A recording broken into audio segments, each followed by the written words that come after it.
enterprises were captured and they too were sent into exile to the Seychelles. A dream for an Ashanti independent from colonial rule was realized on 6th March 1957 when the Ashanti Protectorate gained independence as part of Ghana. Ghana was the first African nation in West Africa to achieve this feat. She was a successful farmer and mother, an intellectual, a politician, a human rights activist, a queen, and a war leader. Nana Yaa Ashantewa died in exile in the Seychelles on 17th October 1921.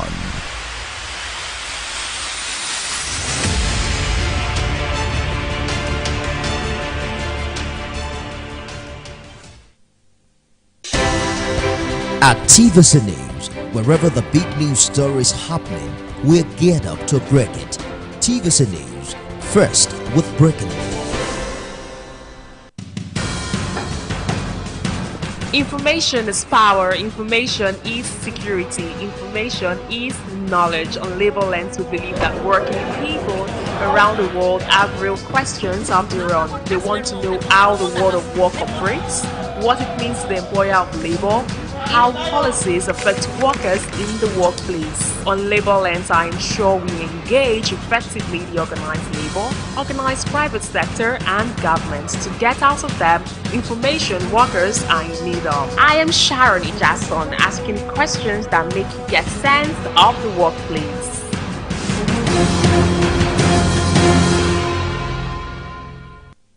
Have you had a hard time with taxes and understanding tax administration in Lagos State and the complex nature of Nigerian tax law? Do you know what agency or tier of government collects the various types of taxes?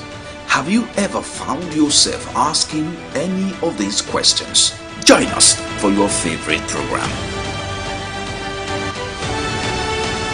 The Tax Talk, your infotainment program. Hello, NIDA Impact lovers. We have good news for you. In the quest to keep Nigerians abreast of the happenings in the digital space, NIDA Impact, a flagship TV program of the National Information Technology Development Agency, is now showing here on Television Continental. It is, as always, educative, informative, and innovative. NIDA Impact. Keep a date with NIDA Impact, your guide to a digital Nigeria. For over 6 decades, the Bank of Industry (BOI) has been driving Nigeria's industrial development through financial and business support services. Bank of Industry is one organization that has kept their words with the Nigerian businesses. I have been able to expand my business from catering, event management, into water production. A single digit that Bank of Industry offers is the only solution to stay afloat. BOI Impact, now showing Tuesdays, 9:30 p.m. on TVC News. There is always more to a story than the screaming headline. The part of a story that is not told casts a shadow. It's like the part of an object that is not reached by light. On TVC News, I'm able to explore the many angles there are to a story, talking to stakeholders, asking the difficult questions, and digging for facts. I believe the viewers are able to make a better decision if they're well informed and understand not just a part, but the complete story. TVC News, first with breaking news.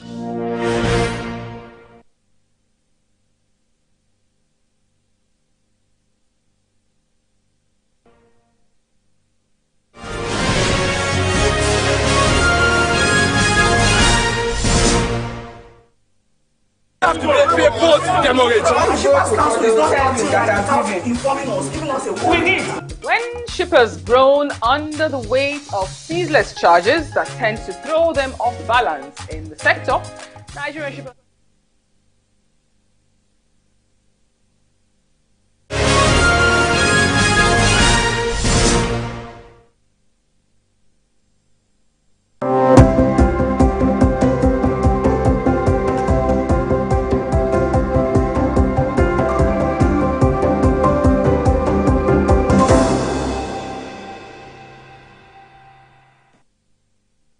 Well, good morning, and thank you very much for joining us. I am Yori Folani. I guess we're still in the Salah mood. because here we are, and then there's still tomorrow. People are still very much in the mood, and it's because of the religious festival, it's all about sacrifices, and that's going to be something of our theme this morning. Later on, we'll be hearing from a cleric on the significance of Eid al-Kabir, but my first guest is Mr. Dari Odufowokon. He's the SSA on Public Communications to the Ogun State Governor. Thank you, Dari. He's a very much a friend of the House. Yeah. And so here we are. Now, on the theme of sacrifice, the President was saying that, our sacrifices will not be in vain. And one can think of a lot of sacrifices that Nigerians are making now. So, we are still in the middle of, we're in the throes of the NLC strike and waiting to hear from the President. In the meantime, they've said what they've said. Let's look at the sacrifices, because Mr. President has continued to emphasize that I hear you, I feel your pain, but for now it's necessary. It's a difficult task, isn't it? It's a difficult task selling this sacrifice because a lot of people feel that. In fact, there are those who are going to say that na sacrifice I go chop. How would you react to that? Well, it won't be too good if we look at it from that angle of na sacrifice I go chop, because sincerely, this period, the Salah Festival coming at a period like this, is to remind all of us of the fact that we can take Nigeria to where it ought to be together, but it requires sacrifices, a lot of it. Indeed. A lot of it, because while the people understandably expect the leaders to make a lot of sacrifices, the leaders too, they are sitting in the saddle. They understand what needs to be done. And that's why they are also saying, look, while we will do that which we expect of us, there are needs for you too to be sacrificial. Like my principal, Governor Dapabiodun, in his own message, also stressed the need for selflessness. Which is a form of sacrifice. And even sacrifice on its own. Apart from, we need to think less at this point. If we must get Nigeria and our various states and our various communities out of the wood. But that is not to say one is downplaying the difficulties that most Nigerians find themselves in. It's just that we have to be real, as it were. We have to say it as it is, because and it's, quite frankly, it's a tough job. Because, okay, take for instance the sacrifice that we have made. Sometimes when sacrifices are made, look at the sacrifice, if you want to call it that, of the first day of President Tinubu's day in office. He took out the subsidy, the fuel subsidy. Then he collapsed the exchange rates into one. Now, all of these had it had a punch, something of a sucker punch on all of us. We're talking about inflation being where it is. There are those who are saying that those things were the cause, but actually, we were made to understand that Nigeria was in a very, very critical condition. Before the coming of this administration. Before the coming of this. Bayo Onanuga was saying in a different context yesterday that this administration inherited a zero. There was nothing that was inherited. So it's not as if this administration caused the problems that we have. This administration is trying to take us away from the brink. And will take us out of the operating pressure. If you look at it, perhaps we got to that point where things were so bad before the coming of this administration because sacrifices were not made in the past. This is the whole... Because we were not, as a people, government, leaders, followers, because all of us were not selfless enough in the past. And now we have leaders who said, look, together, let us make sacrifices. Together, let us save this nation from near collapse. Because from what experts, even experts outside government, are telling us now, it could have been worse if those drastic measures had not been taken. For example, talking about subsidy. The people, while subsidy was being paid, we the people were not benefiting. The only benefit we had was buying fuel at that subsidized rate. But our collective patrimony was being frittered away into the pockets of a few. So now the presidency, the leadership is saying, look, let's move away from that era of little gain, plenty losses. Let us find how we can benefit more from what is ours together. And that's the road we are on now. And from state to state, each administration is expected to localize this strategy in a way that the people, while making sacrifices, will also see hope. That's they will see part of it. The good use of monies being saved. That's why, if you make Ogun State an example, the infrastructural drive we are carrying on now is made possible by such sacrifices on the part of the people and government.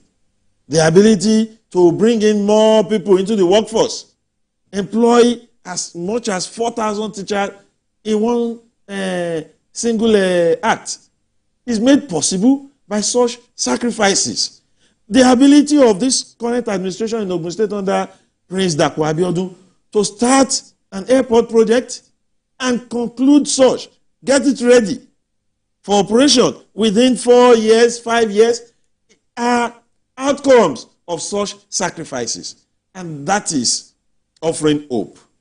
It is only when this is not being done that we could have the fear that the sacrifices of the people will be in vain. But because this is being done at that level, and because the presidency too is ensuring that the gains of these sacrifices are in turn used to make life better for the people. That is the most important. That is what the people want to see. Because that's all the people want. That is what the people want to see.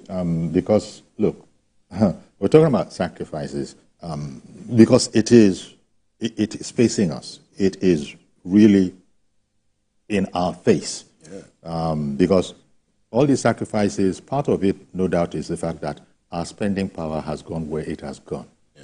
You know, food inflation, whatever, headline inflation, all of that. It has to be seen in terms of a sacrifice, because the president has always been saying that, look, it's tough, and I know it's tough. I feel your pain too. Yes, he knows it's tough, but the big trick is how to now get people on side to see that, look, in your pains. I guess that's where perhaps the government itself is going to have to, in addition to all that you've said, have something, do something to show the people that we are sacrificing. Because people have called into programs like this before and said, is it only us at the base of the pyramid that must sacrifice? Meaning or suggesting that at the very peak, at the very peak of the pyramid, not very much is seen by way of sacrifice because of how, how the people perceive we are, the government are still living. We are, it does look a bit anything but sacrificial. It does look a bit opulent. Now, okay, you disagree. See, as somebody who is in government, you see, I can only speak for the administration and part of your example. And I tell you, I don't see frivolity. In fact, His Excellency Prince Dapo Abiodun is one man who wants to put every penny that belongs to the people to good use for the people. And his administration is not a gargantuan one. It's not one that is big. You can cross-check that. Okay. He has not gone on an appointment spree, appointing this, appointing that, because he realized that we need to cut costs. Aside that, there are so many things that ordinarily you take for granted that, yes, people in government will be enjoying this, that the governor will tell you, look, this is for us. We can do this later. Okay. Let's look at how we can put these resources. And that's why in Ogun State, every day we talk about improved IGR, improved spending on part of government, yet you've not had any case of multiple taxing. You can hear it because what he has been able to do is put government money to good use. Yes, IGR. Let's have more where we have overlooked before, things we were not doing before. Let's invest, then we'll get more internally generated revenue. But he's not double taxing. Neither is he multi-taxing everybody, because government spending has become very, very reasonable. Very, very reasonable. If it is not in the greater interest for a larger number of people, it is secondary to him. Okay. Everything that is not going to improve the life of the people is secondary. You know, and that is the expectation of the people. As we make sacrifices as citizens, our leaders too should make sacrifices. Okay. And that's what we are doing in the government, in the administration of Ogun State. Okay. Let's hear it from Otumba Debo, who is in Abeokuta. Good morning, Otumba. Good morning, Uncle Yori. Thank you for calling in, sir. Good morning to the... Good morning, sir. President Tinubu talking of sacrifices. Yeah? President Tinubu sacrifices.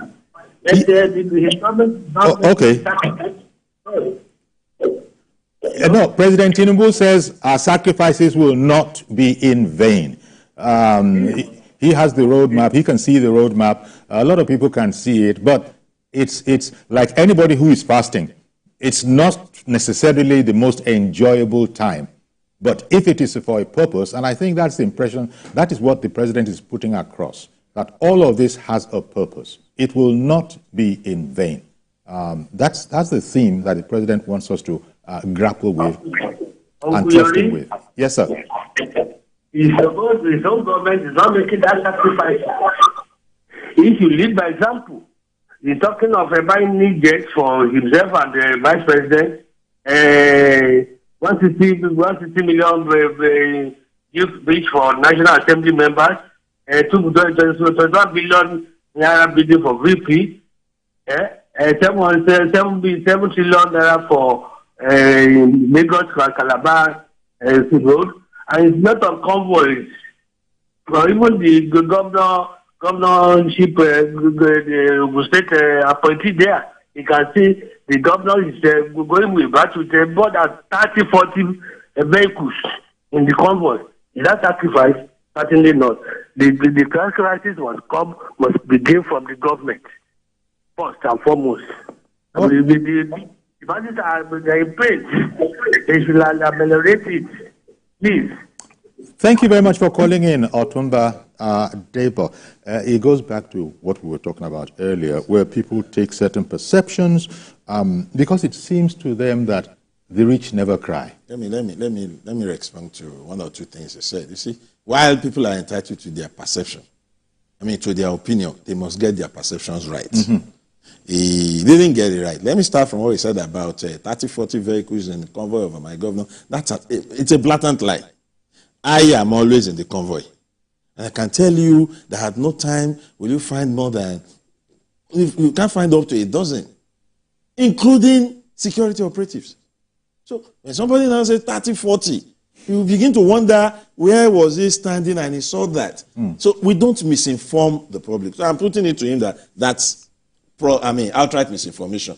Having said that, let's even look at the issue of, you mentioned the issue of the presidency buying new jets. Well, I cannot hold brief for them. I'm sure Otumba Debo would not want a situation like the one we had in Malawi, where the private jet of the vice president malfunctioned and disappeared. And then what the result was 9 people, 9 important government officials. Yeah. We will wonder why we talk about sacrifices. Yes. On the part of government. The things needed to ensure that government function properly too. Yes. Especially when it comes to safety. They must be in place. They must be in place. Those will not be compromised. They should not be compromised. And cannot be compromised. And when we now use those as examples of frivolities, we are not being fair. Well, that's okay. That's the truth. I hear you. But surely, Dari, you also will see it from the point of view, from the perception. I use the word, that's why I enunciated the word clearly. The perception of the ordinary man. Even as you said, because the next thing you could ask me is that, so what do you want us to do? No. He said the thing is not more than maybe a dozen vehicles. The perception seems to have been taken by the ordinary person, from what you are saying wrongly, that they are not tightening their belt. This is not about your governor. It's a general thing. It's about the National Assembly members too. That's a different ballgame. But it is the same Nigeria, and this sacrifice that the president is talking about. Down to the issue of it's about why. I think it was Otumba Debo who said that. Why are they not leading us in this example? Remember, I'm not saying we should go there, but I just recall that it was a military regime, but I think it was in the Obasanjo military regime. I think the president wasn't entitled to anything more than, was it a 505 or something like that? Remember that era of 504 cars? You know, because there was, you see, I don't know that we can go back there. But since this has become a game of perception, the ordinary Mukaila, the ordinary Chinedu in the market, he just sees what he sees. Now, that I think is where all of this is coming from. You see, let's look at it this way. What Chinedu sees. Balogun is on the line from Berger. Let me take Balogun and then we'll come back in. Good morning to you, Mr. Balogun. Good morning, sir. Uncle Yori. Good morning, sir. Thank you for calling in. Yes, sir. Baraka Desala and happy holiday. I wish you the same. Thank you. Yes, sir. Thank you, sir. Yes, good morning to Billy, the special... Dari Odufowokon. I should say honorable, sir. Thanks for correcting that.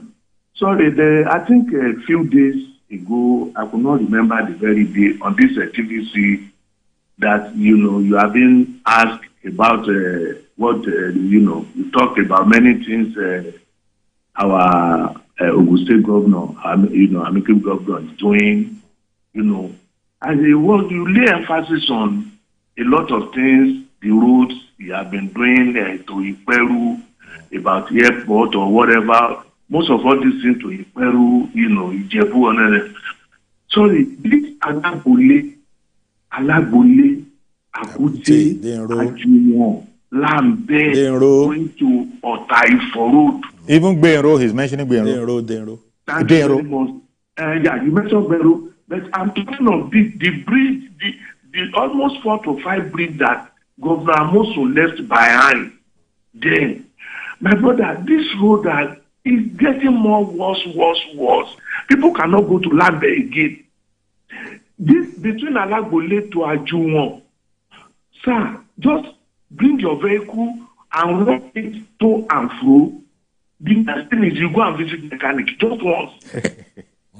This Alagbole to this thing road is a one lane. People are running one way now for almost 1 to 2 years. Then we'll talk of Akute to the other land there, going to the link of Ishaja or Ifo. I don't know. The bridge, this is everything, all those iron are getting rusted.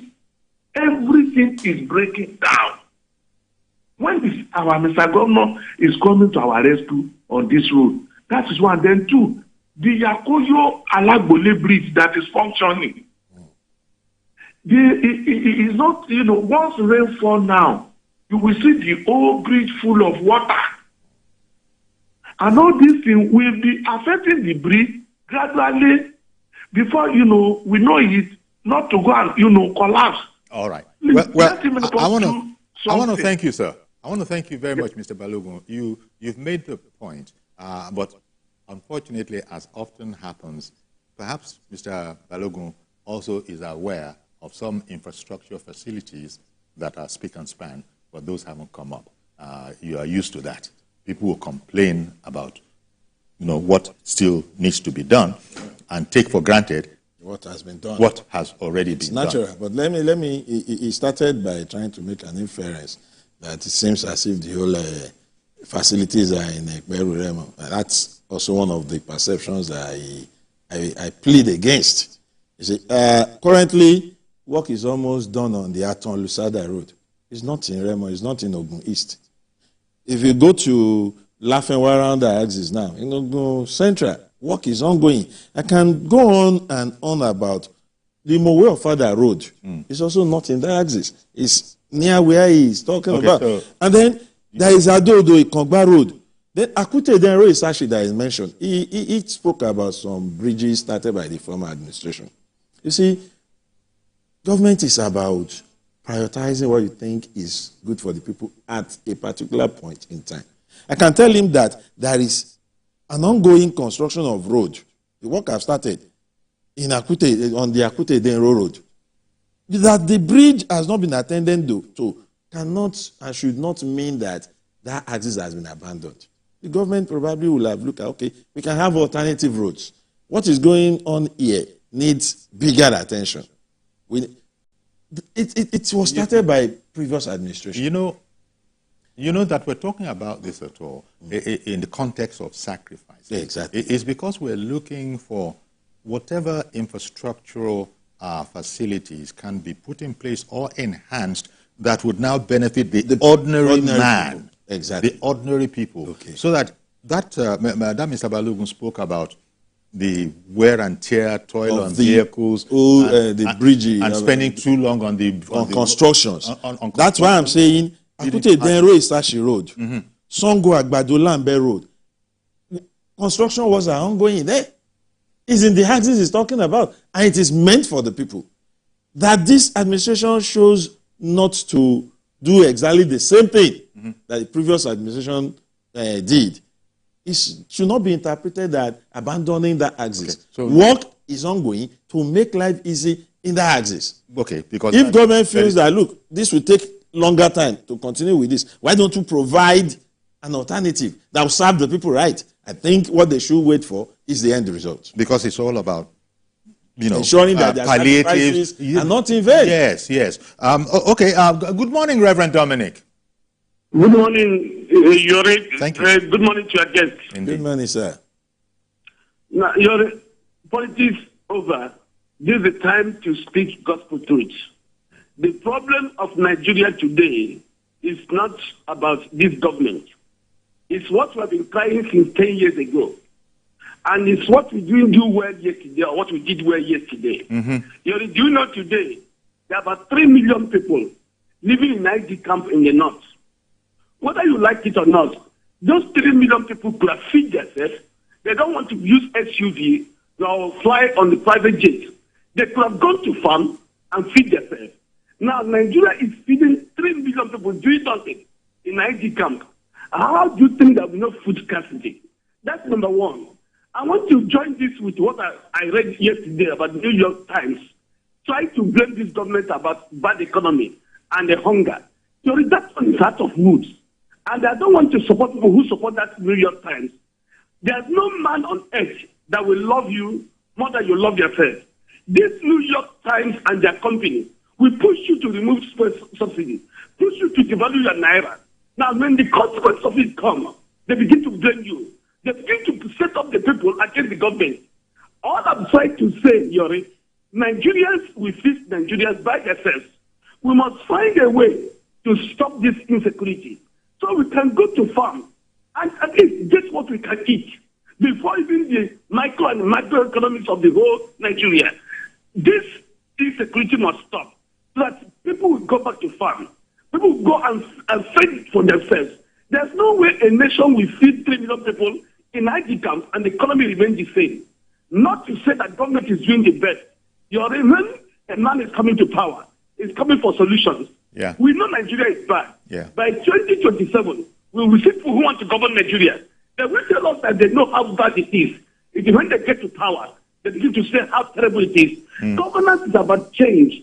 Governance is about making the world situation better, not making bad situation worse.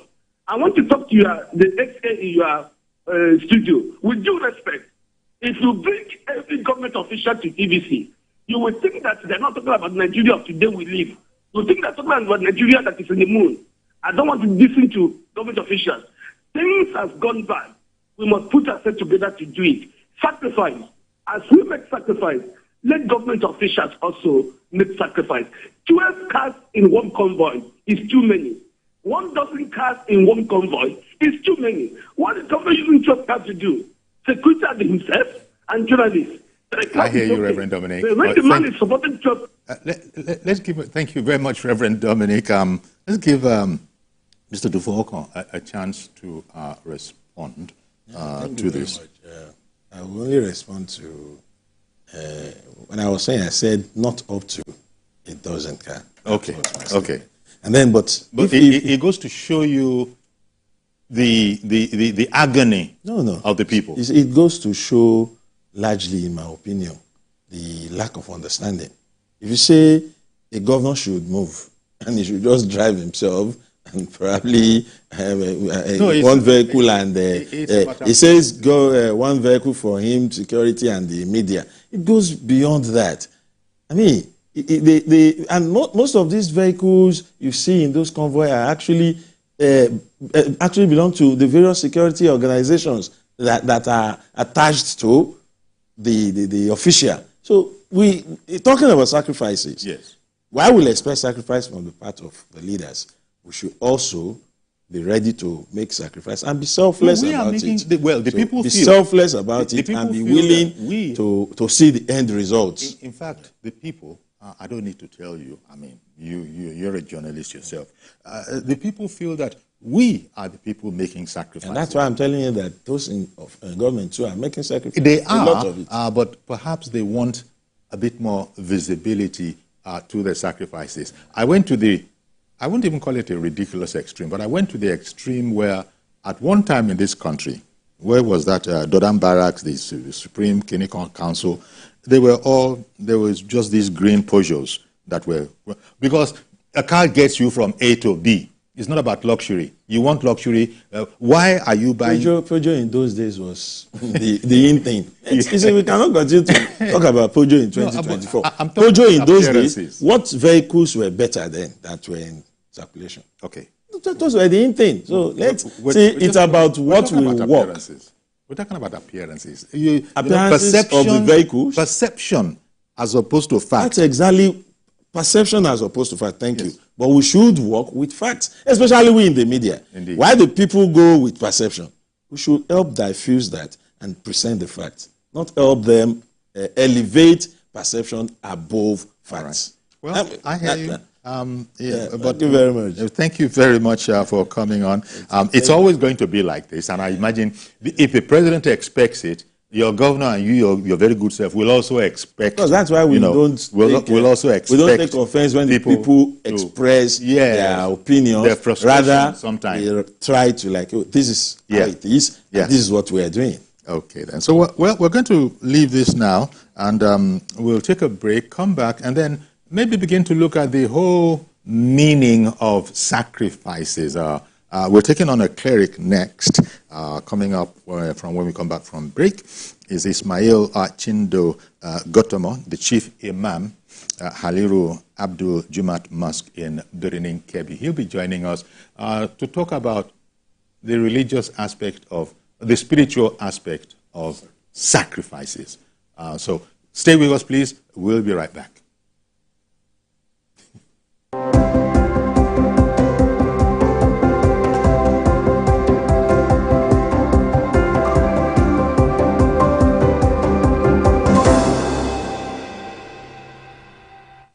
Good morning, Marina Station and all the passengers.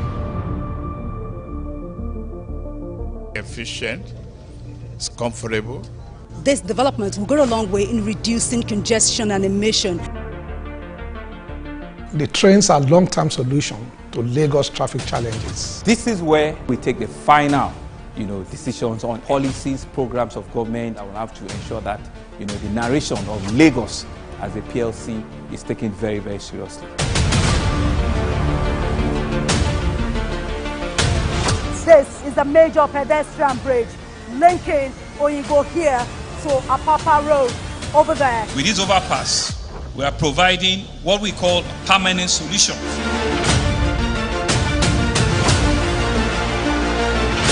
This place is one of the most dangerous areas at the biosecurity environment. This can go into the news and every crumbs of your neighborhood. Our goal is to remain as Africa's model megacity. to move our GDP from the 5-6 position to the 3rd position, and we believe it's achievable with all the commitments we have.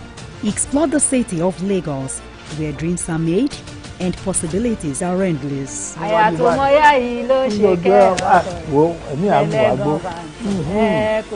Amadedoja Salamadeniyi. I live in Lagos, inside Lagos.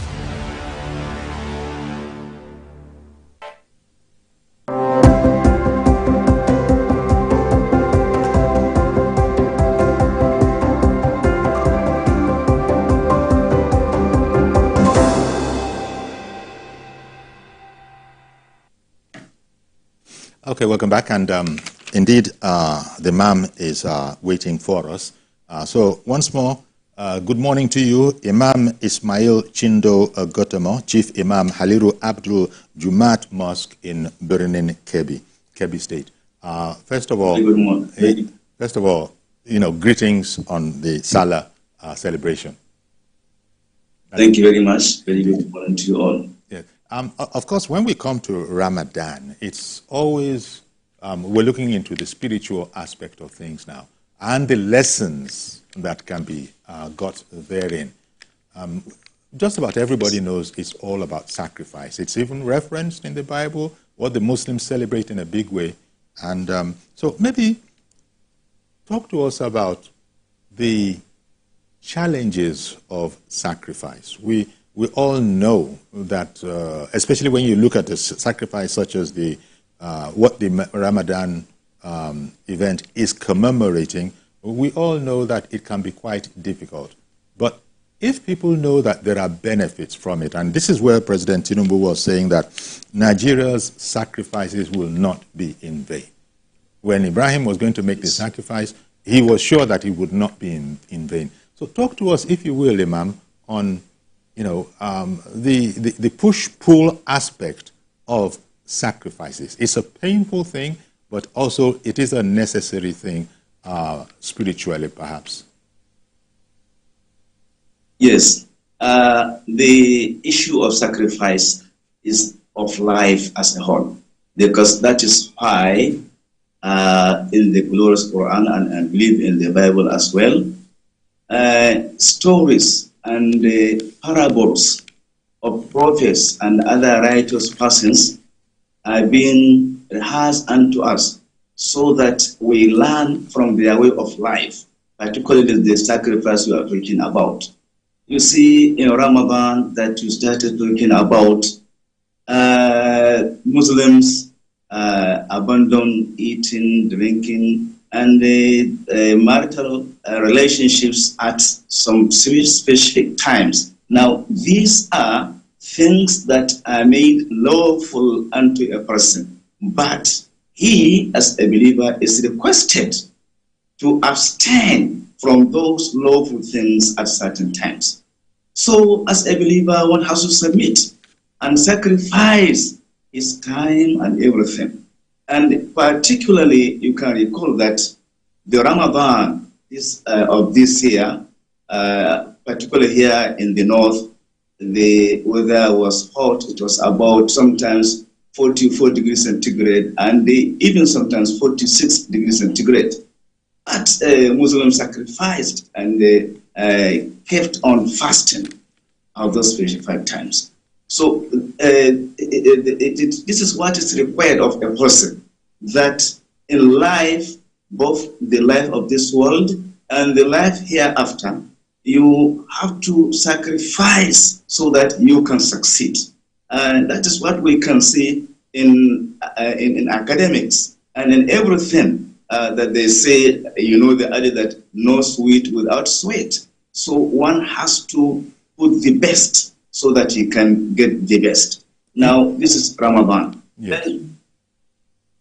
Okay. Then about, okay. I was going to say that one of the things that we're taught in all religious houses, but we're talking about Islam now and the mosques and Eid al-Kabir, we're taught that some of these things that we do, we're supposed to bring them out into the world and use those as examples, as teaching to know how to conduct oneself, better for having gone through the experience. But in obedience to the Almighty Allah, people will take, they will restrain themselves. When you come out of it and you go back to a normal living, where does all that restraint go? Where do the lessons of all that go? The restraint that you had is what hopefully would have been able to continue and be applied to the way we live our lives. But can you understand, Imam, when people are very, very impatient nowadays, when people are impatient with the situation that they find themselves in the country? Yes. You see, as I said earlier, that we learn from the past. We learn from the stories of the past. Now, as you talk about the sacrifice of Eid al-Adha, some people call it Eid al-Kabir. Now, it is known, that is the Arabic definition, the Arabic name for it, which means the feast of sacrifice. And one of the major wisdom behind it is to commemorate the sacrifice of both the son and the father and son in the person of, from the Quranic text of Prophet Ibrahim, known as Abraham in the Bible, and his son Ismail, known as Ishmael in the Bible. Now, you see, Prophet Abraham, peace be upon him, took about 90 or so years without a son. And at last, God gave him that son, Ismail. And that son that was, God at last, he was asked to sacrifice the son with his own hand, to slaughter the son and sacrifice to God Almighty. And he told his son, according to the Quran, that, "Oh, my son, I was commanded to offer you a sacrifice. What do you say?" He was not asking for whether to do it or not. No, he wanted to test the sacrifice of the son as well. And recall that the son was only about 12 to 13 years of age at that time. And the son said, "Ya awatif alma tu'mar, satajiduni inshallah min sabila." "Oh, my father, go ahead, do what you are commanded to do by Almighty God. Verily, you will find me among the persevering ones." And the Quran says, "Falamma aslama wa talabul jabin, wa nadinahu an ya Ibrahim." So when both the father and the son submitted to the command of Almighty, and the father laid down the son to slaughter, as we lay down the animals to slaughter, making sure that he has submitted the will of God. Then later, God removed Ismail and he was asked to slaughter the ram. Now, God said, وَكَذَلِكَ نَجْزِي إِنَّا كَذَلِكَ نَجْزِي الْمُحْسِنِينَ. Such as what happened to Ibrahim and Ismail, that when it was sure that they submitted and they sacrificed to Almighty, to the command of Almighty, then they were rewarded. The pain was removed. Exactly. So after the sacrifice comes the reward.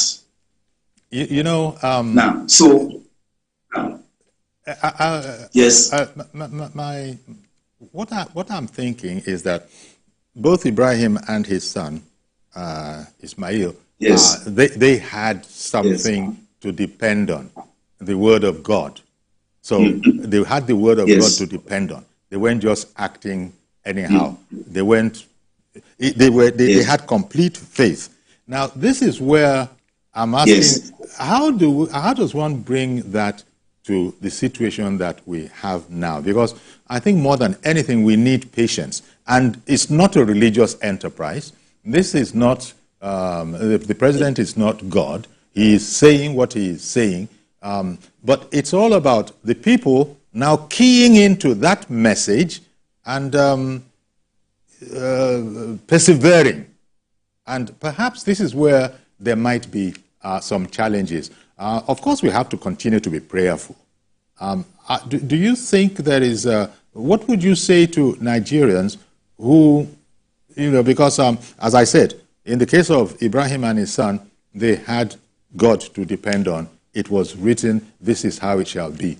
But in the case of government, even though you are sincere, even though you are giving us your word that, look, I am working around the clock and I'm going to even do more as we go ahead. What would you say to Nigerians who are a bit restive of this situation? Do we have a time on our hands now where we have honest leadership, more honest than we've had before? People who are determined to make a difference. Before you weigh in, Imam, let me bring in Olalekan in the UK who has called in. Good morning, Olalekan in the UK. Good morning, Yori.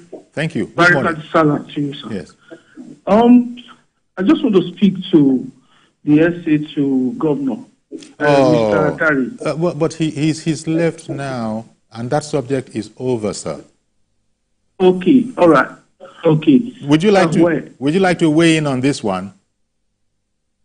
I think it's a bit slow because I'm watching you online, so I don't know which one you discuss now. What we're discussing now is the actual, we're discussing the significance of Eid al-Kabir, the sacrifice that Ibrahim and his son both made, and how there are what are the lessons there for application to our general society? Okay, thank you, sir. Well, we as the situation of our country now, we are paying that sacrifice because things is not easy. Nigerians just don't need to be endured, and they should give the current president a chance. He's a man who has been tested before. Because I can remember when he was governor of Lagos State then, he tried, when Lagos was very bad then, because I know the situation of Lagos State. I can remember that time, in first time in office, he struggled, and struggled very well. But as it is now, Lagos is one of the biggest states in Nigeria. So definitely, I know things have been getting bad in our country, but if they can take that sacrifice for Ashwaju and definitely fix Nigeria. It's not easy, but that's kind of lesson we can learn. Okay, so indeed. Hopefully, things will be better in Nigeria. Thank you very much. Thank you very much for calling in. So, well, Imam, back to you.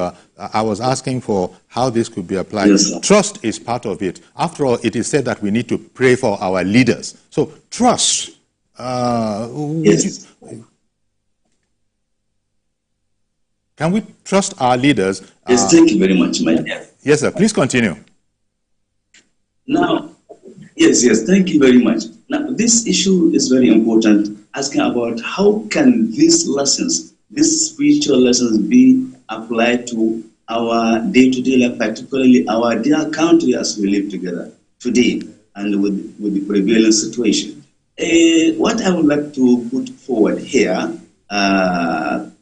is that as we are required, particularly in Islam, to pray for our leaders, then the leaders as well are required to be exemplary in life. Now, the sacrifice we are talking about, frankly speaking, the leaders have to sacrifice their lusts.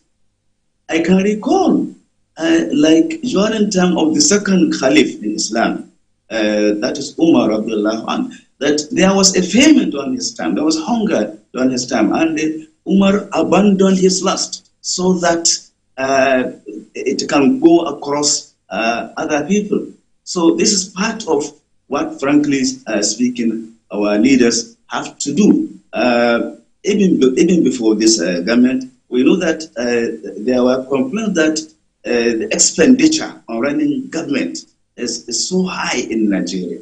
So as part of sacrifice, the expenditure has to be reduced to the minimum, to the bearable, considering the bearable condition. Okay. Then the followers as well should sacrifice their time, because if the leaders are exemplary in what we are calling one another to, then that will make followers put trust in them because they know that their leaders are not doing what they are not expected to do. You probably have heard, Imam, you've heard people complain that they think the perception is that they are actually doing more of the sacrificing than the leaders, especially when they see their leaders and the way many people have expressed it, they are trappings of being okay. Do you think governments, we have very little time left, do you think our leaders can do a better job of, walking the talk and not just saying it, but not participating in it? Do you feel it's a fair criticism from a lot of people who have said that, look at the National Assembly, look at the presidency, look at the governor's office, look at all these big shots. Nothing has come down for them. It is only us that everything has come down for. Is it a fair critique, or would you want government to do a bit more by way of showing that they are sacrificing too? Yes, I really want them to do more by showing that they are sacrificing for the country to survive. They have to sacrifice. You can't imagine, to be frank, somebody amassing about 45 or more or less million naira a month, and while the peasant person is trying to get what he can eat. Yeah. So that person can reduce, can reduce what the earning, so that all others we can survive together, the country. Because frankly, if there is no Nigeria, there is nobody then. That's a fine, Imam. So in that aspect, Imam, I beg your pardon, yes, sir. I don't want to rush you in any way, shape, or form, but that's a fine place to leave it. If we're not careful, there won't be a Nigeria, and that's the last thing on everybody's mind. So I want to thank you very much, sir, for coming on and airing the subject of the significance of Eid al-Kabir. Thank you very much, sir, for coming on the program. Thank you very much. Thank you very much. We've been speaking with the Chief Imam of Haluru Abdul Jumat Mosque, Birnin Kebbi in Kebbi State.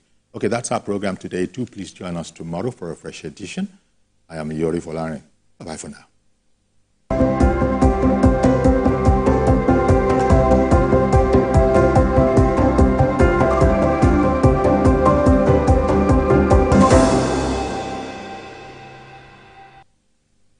Is a paid presentation by ShopX TV. Do you struggle with having an active and healthy lifestyle due to your busy schedule? Do you find it difficult to make it to the gym? You want to improve your overall health, but don't know where and how to start?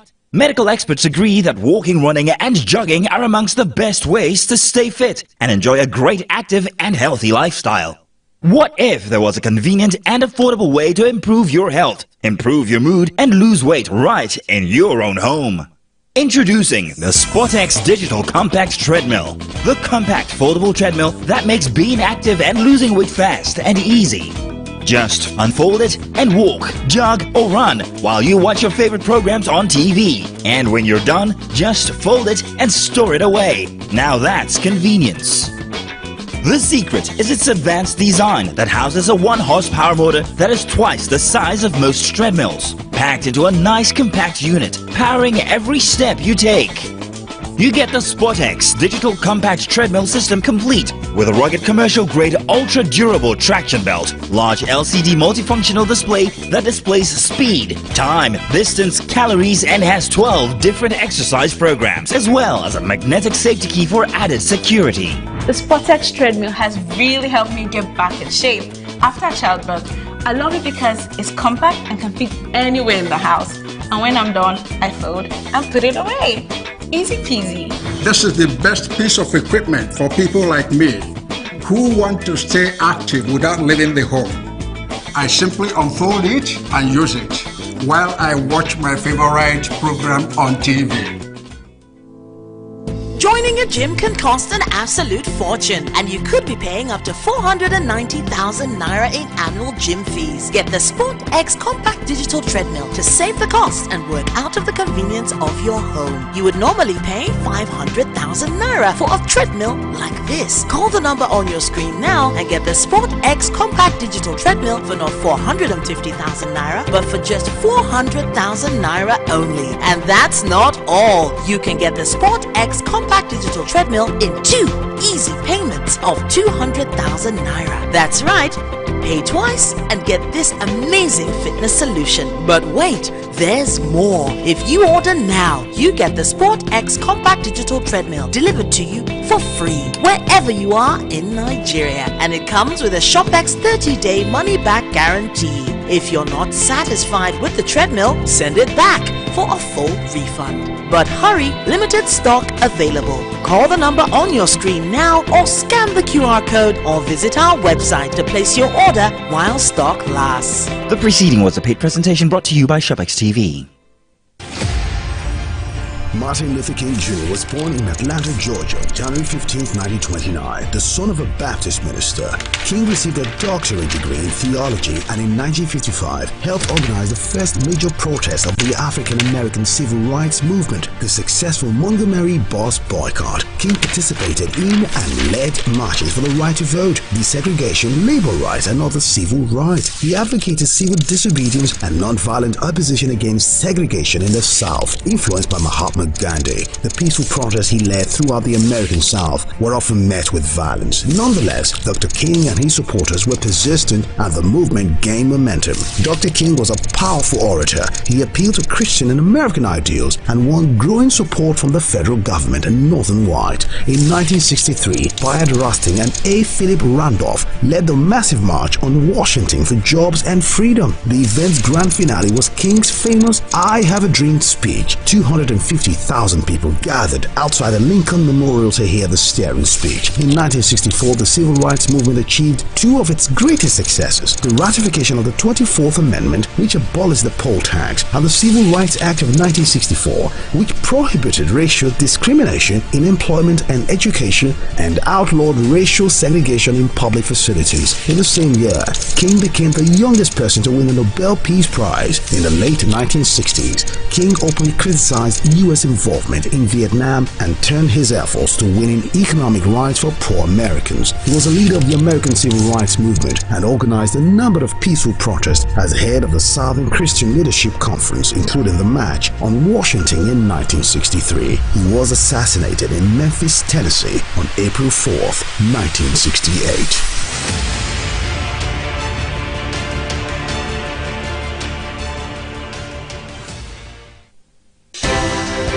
At TVC News, wherever the big news story is happening, we're geared up to break it. TVC News, first with breaking news.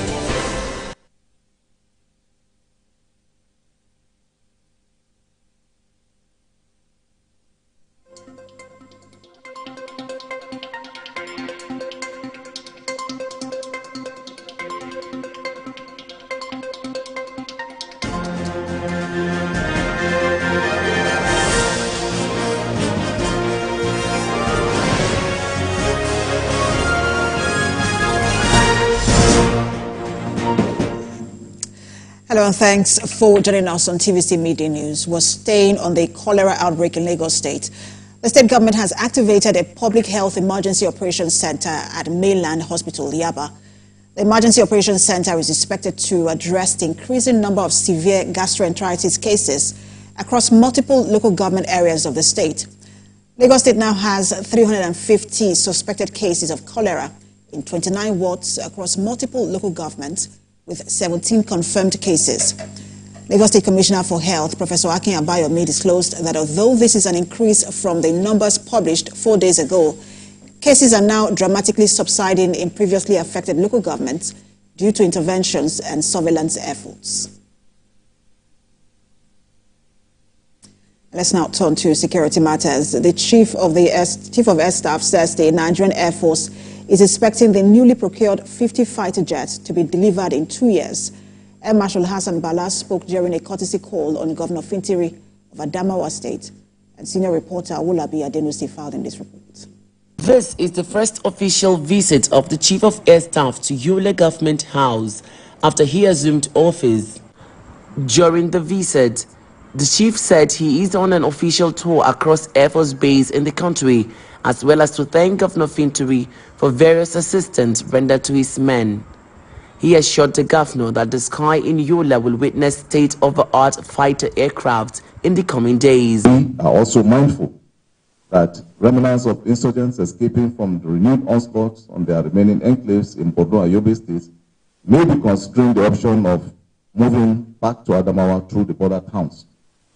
In this regard, Nigerian Air Force is intensifying its aerial surveillance over the areas of interest in the state, with a view to taking decisive military actions when required to prevent the emergence of insurgent activities in the state. Let me seize this opportunity to inform Your Excellency that Nigerian Air Force is expecting delivery of 50 brand new aircraft in its inventory in the next 1.5 to 2 years. And it is my intention to station some of them right here in Yola. The Chief of the Air Staff asked Governor Finturi to consider granting NAF waiver for payment of the annual ground rent amounting to over 644 million. 24, total a whopping sum of 644,132,000 naira. Governor Finturi on his part commended the Nigerian Air